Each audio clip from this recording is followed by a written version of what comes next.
Bonjour et bienvenue dans cet entretien exclusif avec la ministre de l'Agriculture, seulement après 24 heures de sa nomination. Elle nous fait l'honneur de venir sur Ressa TV, la télé de l'agriculture, la télé verte. Madame Diado Mariama Siré Silla, merci pour cette honneur. Bonjour. Merci, M. Diallo, de me recevoir.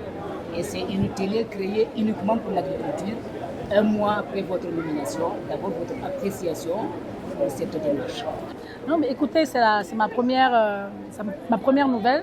Je pense que c'est une initiative qui est très louable, considérant l'importance de l'agriculture pour l'économie nationale et aussi l'importance de vraiment promouvoir le secteur, inclus chez les jeunes qui sont souvent face au chômage et pour lesquels l'agriculture pourrait être vraiment un levier de création d'emplois et de richesse. Merci. Et c'est votre première sortie publique après votre nomination. Vous êtes déjà en contact avec la terre et c'est à Kindia.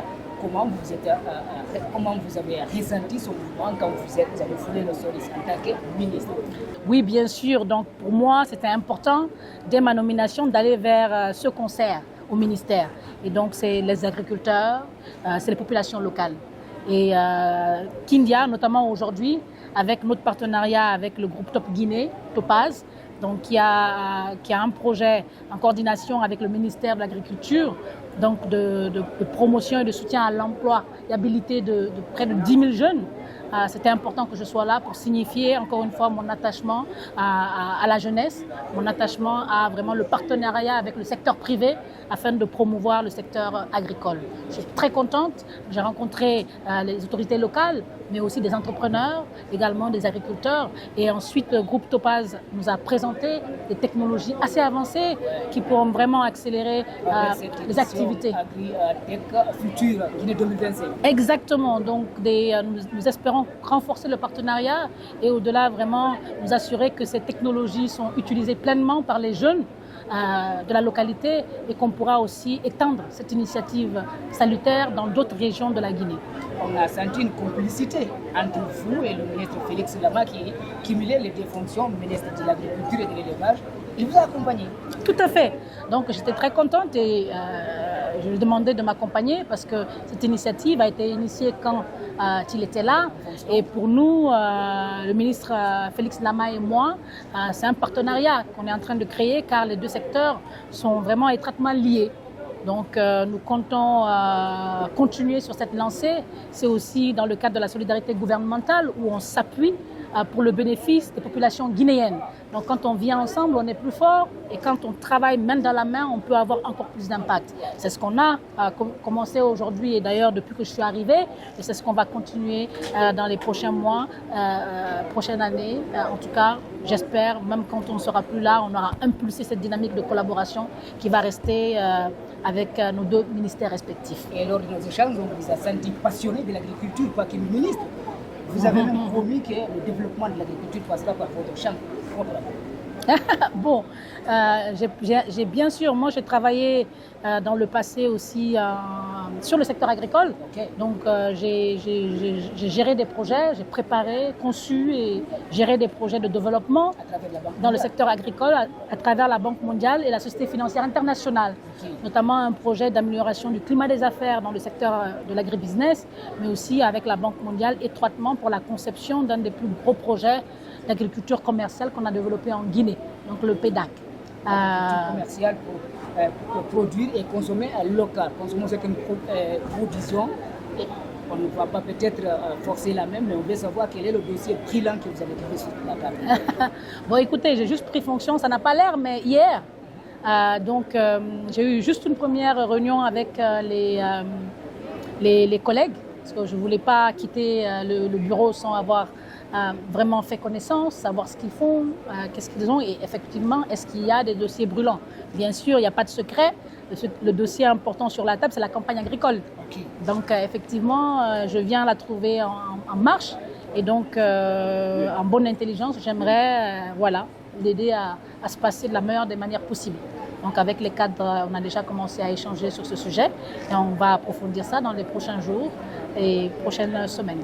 Et j'espère que Ressa TV sera de la partie pour donner l'information aussi à ceux qui suivent, mettre l'élégance de l'agriculture sur la place publique Et à côté, il y a le reboisement aussi. Tout à fait, c'est très important parce qu'aujourd'hui, on a quand même une couche jeune, sans emploi pour beaucoup, qui pourraient, grâce à l'agriculture, être leur propre employeur, acquérir un self-emploi, comme on dirait, mais aussi des revenus. Leur propre patron. Leur propre patron. Et pour ça, il faut qu'ils s'intéressent à l'agriculture qui s'adonne. Et le travail que vous faites peut permettre justement que ces jeunes s'y intéressent, se rendent compte que c'est quand même un secteur qui peut vraiment leur apporter beaucoup de choses, personnellement, humainement, mais aussi financièrement. On a compris aussi qu'on avait, vous avez tendu beaucoup de mains. Mais vous avez dit qu'il faut le secteur qui se trouve dans mon cœur. Écoutez, le secteur agricole, c'est un pilier de la croissance en Guinée. Bien sûr, la Guinée, le secteur qui porte l'économie, c'est le secteur minier. C'est un secteur essentiel, nécessaire, qui nous permet aujourd'hui d'avoir des revenus et qui nous permettra dans le futur, notamment avec le projet Simandou, d'avoir des revenus qui permettront à la Guinée d'investir dans des infrastructures, mais aussi dans des domaines importants comme l'éducation, pourquoi pas l'agriculture. Donc c'est important d'avoir plusieurs piliers de croissance et l'agriculture est ce pilier par excellence qui se présente, qui déjà emploie plus de la moitié de la main-d'œuvre locale et qui, si on booste, peut vraiment permettre au pays d'accroître sa croissance et voilà, le revenu par habitant. Et peut-être c'est une information que vous n'avez pas peut-être encore sur la table. L'agriculture revient dans le système éducatif guinéen. C'était là avant, mais ça avait cessé. Maintenant, on va enseigner l'agriculture dans les écoles. Pressa TV a un programme qu'on appelle les graines de changement. On donne la parole aux enfants pour les donner le goût à la pratique. Quelle appréciation, quel inter-retour, il faut le dire, parce que le premier régime le faisait. Écoutez, moi je dis excellent à Reza TV de le faire. Justement, ce dont on parlait, la sensibilisation, en tout cas la promotion du secteur, ça commence au plus bas âge. Donc si dans les écoles, les programmes intègrent cet aspect, c'est important. D'ailleurs, moi, dans le cadre de justement le développement et la promotion du secteur, des partenariats aussi sont en gestation. Donc en tout cas en discussion, c'est très tôt, avec justement les écoles et le reste.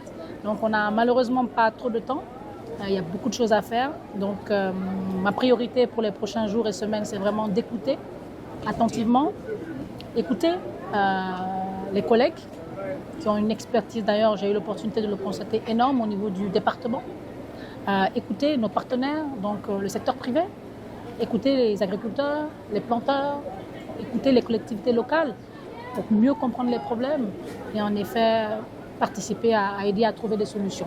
Et on a compris, ce n'est pas une femme du bureau, ce n'est pas une ministre du bureau. Vous allez vous rendre sur le terrain en contact avec la terre et l'écoute, ce n'est pas seulement avec l'administration déconcentrée, vous allez être en contact avec les citoyens directement. Bon, à mon avis, si on est ministre de l'Agriculture, on n'a pas de choix que d'être sur le terrain, sinon, est-ce que ce n'est pas de l'agriculture? Alors la réalisation me fait comprendre que le temps est écoulé. C'est un honneur pour nous de vous avoir reçu, mais vous avez encore peut-être une minute ou 30 secondes pour vous adresser aux agriculteurs guinéens, africains et ceux qui sont en dehors du continent africain. Merci beaucoup, c'est une première, j'espère que ce ne sera pas une dernière. En tout cas, mon message, c'est vraiment au secteur privé, donc que ce soit les agriculteurs, les entreprises locales, les jeunes entreprises novatrices dans le secteur. Au niveau du ministère de l'Agriculture, on les voit comme des partenaires privilégiés. Le développement et la création d'emplois ne pourra se faire que par un secteur privé très fort dans le secteur. Nous sommes là, nous sommes prêts à mettre en place les conditions nécessaires pour promouvoir l'entrepreneuriat, pour promouvoir les investissements, les facilités dans le secteur. Et c'est un secteur porteur où il y a vraiment des opportunités de création de revenus importants. Donc moi je dirais aux jeunes, lancez-vous. Je dirais aux entreprises qui existent, on va échanger. On va identifier les barrières et on va essayer d'enlever les obstacles pour vous aider à vous développer et à vous agrandir. Merci beaucoup, M. Diallo. Et voilà, c'est la fin de cet entretien avec Mariama Silla, la ministre de l'Agriculture. Elle a lancé un appel aux jeunes, aux agriculteurs. Adonnez-vous, elle est à votre écoute et elle va agir. Merci, c'est un honneur. Merci, M. Diallo. Au revoir. Au revoir.